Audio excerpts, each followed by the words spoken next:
I will make Bangladesh great again, না তুকু sorry, I will make Bangladesh Pakistan again. এই slogan নিয়ে ডক্টর ইউনূস এবং জামাত শাসিত যে সরকার এই মুহূর্তে বাংলাদেশে বসে আছে, তার থেকে মুক্তি পাওয়ার একটা উপায় হিসেবে আমরা ভেবেছিলাম, মানে অনেকের একটা আশা আছে, আমি জানি আমার দর্শকদের, যে I will make America great এগেইনের যে প্রেসিডেন্ট ডোনাল্ড ট্রাম্প আসছেন, আজকে ক্ষমতায় বসছেন, তিনি আসলে হয়তো আন্তর্জাতিক একটা বড় চাপ বাংলাদেশের উপরে পড়বে। প্রিয় দর্শক, আজকে আমরা আলোচনা করব ট্রাম্পের শপথ গ্রহণের পরবর্তীতে যা ঘটনাগুলো ঘটবে এটার সাথে বাংলাদেশের রাজনৈতিক বাস্তবতা পরিবর্তন হওয়ার কতটুকু সম্ভাবনা আছে বা আশু কোনো সম্ভাবনা আছে কিনা না।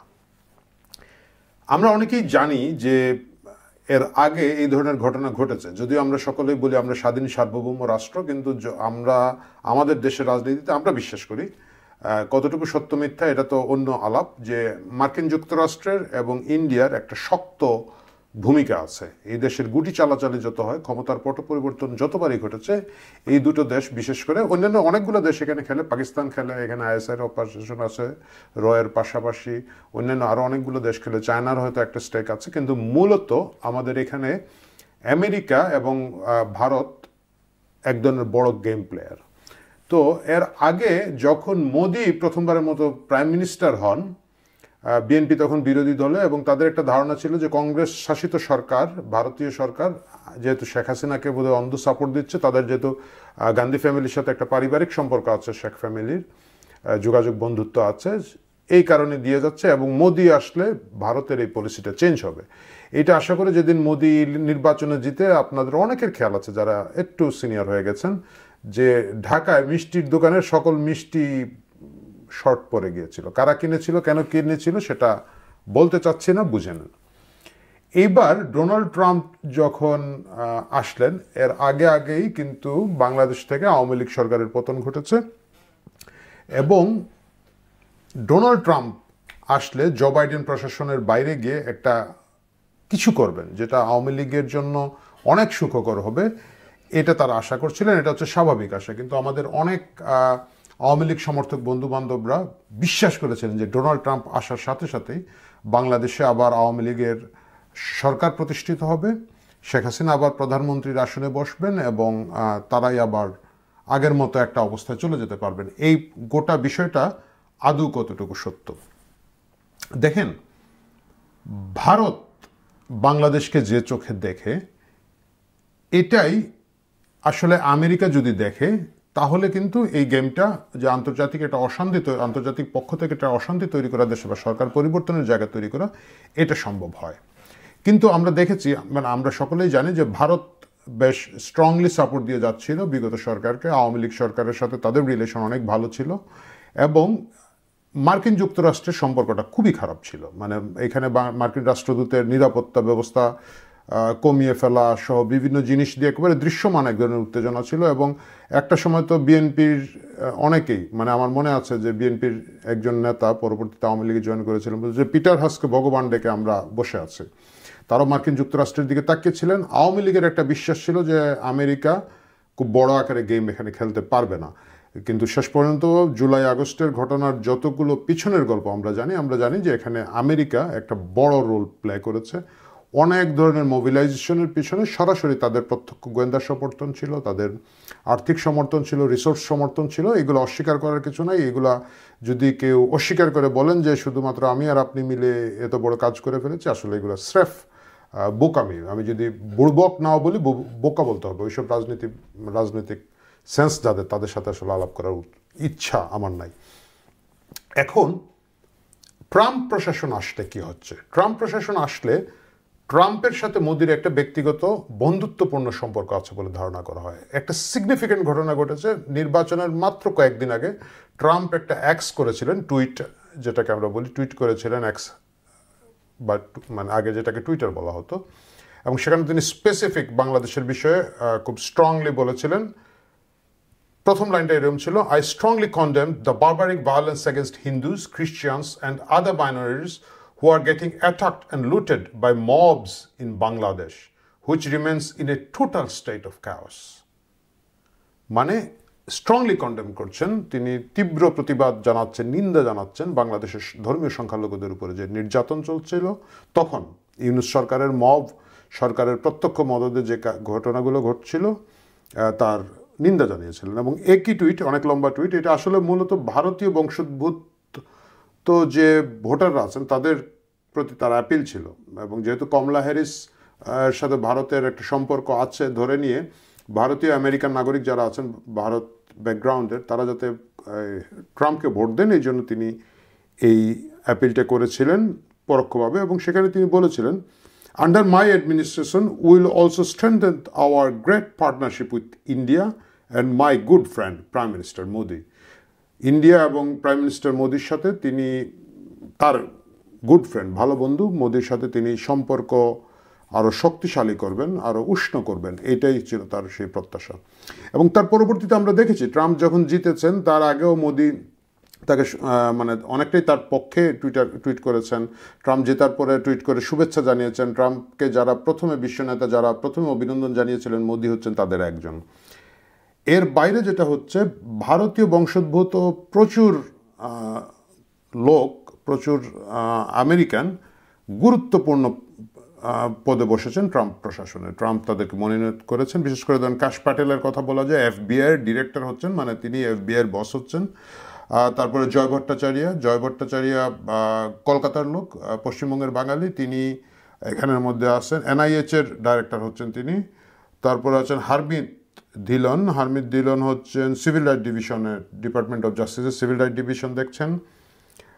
তারপরে শ্রীরাম কৃষ্ণ আছেন, বিবেক রামাশ্বরী আছেন এবং উষা ভেন্স হচ্ছেন মার্কিন যুক্তরাষ্ট্রের সেকেন্ড লেডি, যেটা ভাইস প্রেসিডেন্টের স্পাউস, তিনি ভারতীয় ফ্যামিলি থেকে আগত। এই সব কিছু মিলিয়ে আশা করা হচ্ছিল যে ভারতের সাথে আমেরিকার যে বন্ধুত্বপূর্ণ সম্পর্ক এতদিন ধরে আছে এটা আরও অনেক বেড়ে যাবে। কিন্তু খুব মজার একটা প্যাচ লাগলো, এই মাত্র প্যাচটা লাগলো, যদিও এটাকে একটা হিকাপ আমরা ধরতে পারি। সেটা হচ্ছে ট্রাম্প আজকে তার যে অভিষেক হচ্ছে সেখানে কিন্তু অন্যবারের মতো নাও, মানে 248 বছরের ইতিহাসে প্রথমবার মার্কিন যুক্তরাষ্ট্রের কোনো প্রেসিডেন্ট একটা খুব মানে সাধারণ লোকজনকে নিয়ে এবং ইন্টারন্যাশনাল লিডারদেরকে দাওয়াত দিয়ে একটা বড়সড় অভিষেকের আয়োজন করছেন। সেখানে মোদি দাওয়াত পান নাই অবশ্য আরও অনেক গুরুত্বপূর্ণ নেতারা। আমি যদি একটু নজর বোলাই, আমার যে লিস্ট আছে, চাইনিজ প্রেসিডেন্ট জি জিনপিং ছাড়া জাতিসংঘের যে 5টি স্থায়ী দেশ আছে তার বাকি দেশগুলোর কোনো প্রেসিডেন্ট এখানে দাওয়াত পান নাই। যেমন ধরেন মানে রাষ্ট্রপ্রধান বা সরকার প্রধান দাওয়াত পান নাই, যেমন ধরেন যুক্তরাজ্যের প্রধানমন্ত্রী দাওয়াত পান নাই, ফ্রান্সের প্রেসিডেন্ট দাওয়াত পান নাই, জার্মানির চ্যান্সেলর বলেন বোধহয় ওনারা, জার্মানির সরকার প্রধান যিনি, তিনি দাওয়াত পান নাই। কিন্তু জি জিনপিং পেয়েছেন, যদিও জি জিনপিং আসছেন না, কিন্তু তিনি পেয়েছেন। তারপরে হচ্ছে G7 থেকে হেড অফ স্টেট থেকে পেয়েছেন জর্জা মেলোনি, ইটালির হেড অফ স্টেট। এর বাইরে G20 থেকে অনলি প্রেসিডেন্ট হাভিয়ার মিলাই হচ্ছেন আর্জেন্টিনার প্রেসিডেন্ট, তিনি দাওয়াত পেয়েছেন। তাছাড়া পেয়েছেন ধরেন হাঙ্গেরিয়ান প্রেসিডেন্ট ভিক্টর অরবান, এল সালভাদরের প্রেসিডেন্ট নাইব বুকেলে, উনি পেয়েছেন, এবং ইসরায়েলের প্রাইম মিনিস্টার বেনিয়ামিন নেতানিয়াহু, আমরা বাংলাদেশে অবশ্য বেঞ্জামিন নেতানিয়াহু বলি, যাই হোক বেনিয়ামিন নেতানিয়াহু, তিনি পেয়েছেন। এর বাইরে কিছু আরও আন্তর্জাতিক নেতারা পেয়েছেন, কিছু বিতর্কিত নেতারা পেয়েছেন, যেমন ধরুন ব্রাজিলের সাবেক প্রেসিডেন্ট জাইর বোলসোনারো হচ্ছেন কনভিক্টেড একজন এই মুহূর্তে ক্ষমতার অপব্যবহারের জন্য, তিনি ব্রাজিলে শাস্তি ভোগ করছেন, তাকেও দাওয়াত দিয়েছেন ট্রাম্প। এবং তিনি যদি দেশের বাইরে আসতে চান তাহলে ব্রাজিলের আদালত থেকে তাকে অনুমতি নিতে হবে। এই গোটা গেস্ট লিস্ট দেখে বোঝা যাচ্ছে যে অনেকটা উগ্র ডানপন্থী যারা নেতা আছেন বিশ্বে তাদেরকে ট্রাম্প ইনভাইট করেছেন তার এই শপথ গ্রহণ অনুষ্ঠানে।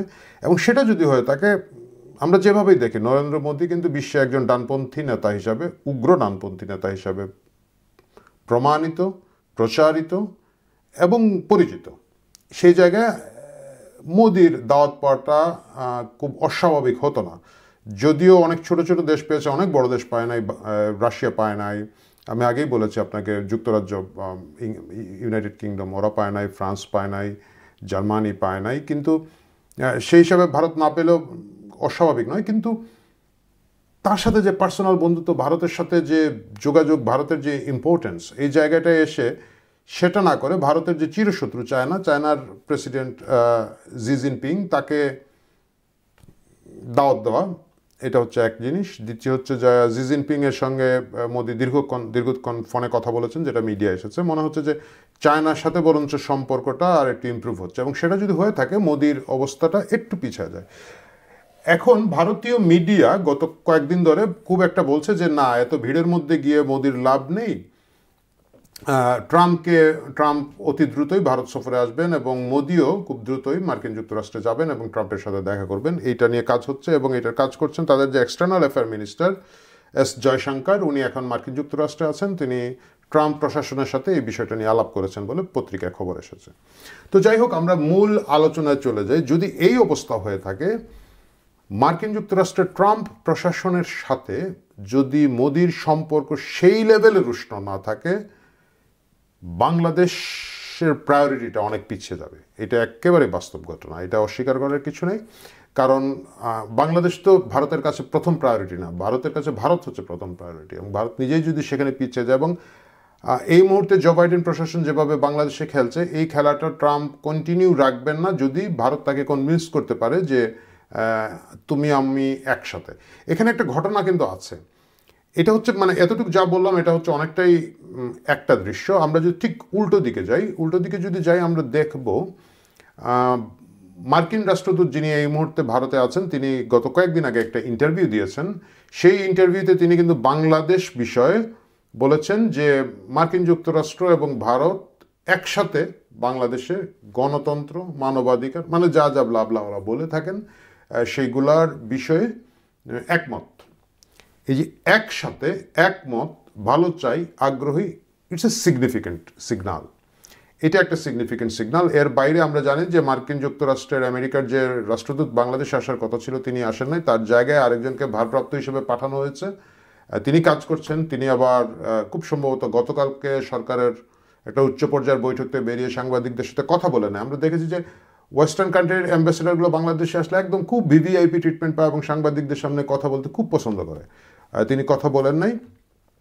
এই জায়গাটা মিলিয়ে একটা টেনশন আছে যে ভারতের চোখেই দেখুক বা মার্কিন যুক্তরাষ্ট্র নিজের মতো করে ইভালুয়েট করে থাকুক, বাংলাদেশের সিনারিও নিয়ে তারা উদ্বিগ্ন। এখানে সবচেয়ে মানে অ্যাকিলিস হিল যদি আমি বলি, যে জায়গাটায় আটকে গেছে, এটা হচ্ছে ডক্টর ইউনূসের একটা বিশ্ব ইমেজ হচ্ছে তিনি শান্তির পক্ষে, মানবাধিকারের পক্ষে, গণতন্ত্রের পক্ষে থাকবেন, কিন্তু তার সরকার আসার পরে যেটা দেখা গেছে যে তিনি আসলে তা নয়। মানে একটা চূড়ান্ত সাম্প্রদায়িক একটা লোক, যারা সাম্প্রদায়িক দাঙ্গাকে উস্কে দিচ্ছে, চিন্ময় প্রভুর জামিন কোনো কারণ ছাড়াই বাদ দিচ্ছে, রাস্তাঘাটে মব ঘুরে বেড়াচ্ছে, রেস্টুরেন্টগুলো গিয়ে চাপ দিচ্ছে তোকে গরু জবাই করতে হবে, গরু বিক্রি করতে হবে। মানে একটা সাধারণ রেস্টুরেন্ট সে চাইলে উটের মাংস বিক্রি করবে, আপনার কি? কিন্তু সেটা হচ্ছে।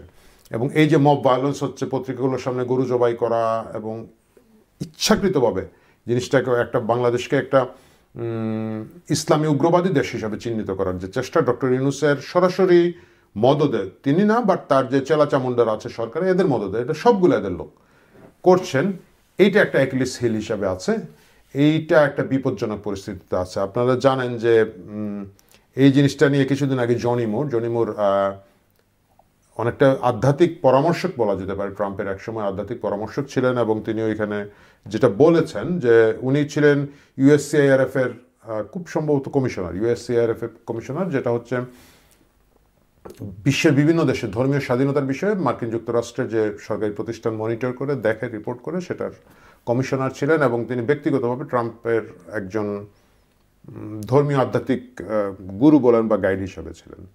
তিনি কিন্তু খুব পরিষ্কারভাবে বলেছেন যে বাংলাদেশের এই বিষয়টা নিয়ে তারা খুব উদ্বিগ্ন, এবং বাংলাদেশের former speaker Trump wants Bangladesh on atrocities against minorities, মানে এই জায়গাটা তারা পরিষ্কার করেছেন। এই সব কিছু মিলিয়ে যদি বাংলাদেশে এইভাবে মানবাধিকার লঙ্ঘন হতে থাকে, এইভাবে যদি অন্যায় অবিচার চলতেই থাকে, মব ভায়োলেন্স চলতেই থাকে, সেক্ষেত্রে মার্কিন যুক্তরাষ্ট্র হয়তো ভারতীয় মানে যে ভার্সন আছে সেই ভার্সনের উপরে ভর করবে, এবং সেক্ষেত্রে বাংলাদেশের উপরে কিছু স্যাংশন আনা, কিছু চাপ প্রয়োগ করার প্রস্তুতি আছে। এবং যদি সেটা হয়, বাংলাদেশের ইকোনমির জন্য ক্ষতি হবে এবং ইভেনচুয়ালি ডক্টর ইউনূসকে এবং তার সরকারকে খুব অপমানজনকভাবে বিদায় নিতে হবে। কিন্তু সেটা যদি না হয়, সেই জায়গাগুলো যদি ঠিক হয়ে যায়, তাহলে ইমিডিয়েট ভারতের সাথে মার্কিন যুক্তরাষ্ট্রের সম্পর্কটা খুব স্বাভাবিক চলবে এবং সেটা খুব বেশি উষ্ণ না হলে এই ধরনের আন্তর্জাতিক চাপ বাংলাদেশের উপরে ইমিডিয়েট আসবে না বলে আমার একটা ধারণা। এবং সেটা যদি হয়ে থাকে, আমার যে আওয়ামী লীগ সমর্থক বন্ধুরা ভাবছিলেন যে খুব দ্রুত ট্রাম্প আসার সাথে সাথেই তারা ফিরে আসবেন, শেখ হাসিনা ফিরে এসে প্রধানমন্ত্রী হবেন, সরকারে আসবেন, সেটা ইমিডিয়েট সম্ভব হবে না। সেই অংশটুকু আসলে আওয়ামী লীগকে নিজের মতোই করতে হবে, নিজের মতো করেই তাকে ডিল করতে হবে। তাকে রাজনীতিতে যেতে হবে, তাকে জনগণের সাথে যেতে হবে, তার কৃতকর্মের, অতীতের যে কৃতকর্ম, তার যে ব্যাগেজ, এই জিনিসগুলো পরিষ্কার করতে হবে। বাট ট্রাম্প প্রশাসন আসার সাথে সাথে আমার একটা ব্যক্তিগত ধারণা, আওয়ামী লীগকে নির্বাচন করতে দিতে বর্তমান সরকার রাজি হবে বা বাধ্য হবে। আমি রাজি না বলি, তাদের দেওয়ার তো আগ্রহ নাই, বাধ্য হবে। কারণ আওয়ামী লীগকে নির্বাচনের বাইরে রেখে যে নির্বাচন তারা করবে, এটা আরও বেশি উগ্র এবং প্রকটভাবে এদের কুচিন্তা বলেন বা ইল ইন্টেনশন যেটাকে আমরা বলি, সেটা প্রকাশ করে ফেলবে। সুতরাং তারা আওয়ামী লীগকে নির্বাচনে আসার সুযোগ দেবে। সেই নির্বাচন কতটুকু নিরপেক্ষ হবে সে বিষয়ে অবশ্যই সকলেরই সন্দেহ আছে। আন্তর্জাতিক পর্যবেক্ষকরা আগেই সন্দেহ করেছেন, সেটা আমরাও ধরে নিচ্ছি। বাট নির্বাচনে আসার সুযোগ দিবে।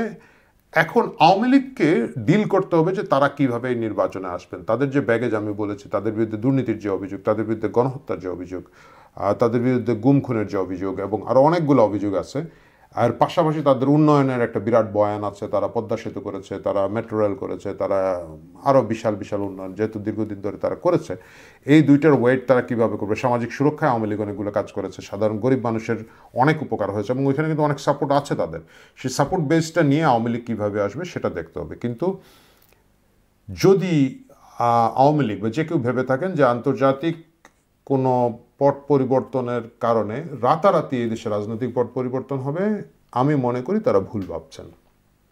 প্রিয় দর্শক, আপনারা কি মনে করেন ট্রাম্প আসায় ইমিডিয়েট বাংলাদেশের রাজনৈতিক পরিস্থিতির কোনো পরিবর্তন হবে কিনা, হলে কি হতে পারে? যদি মন্তব্যের ঘরে জানান, আমরা সেখানে বাকিটুকু আলাপ করে নিব। ভালো থাকবেন, সুস্থ থাকবেন। Will make Bangladesh great again.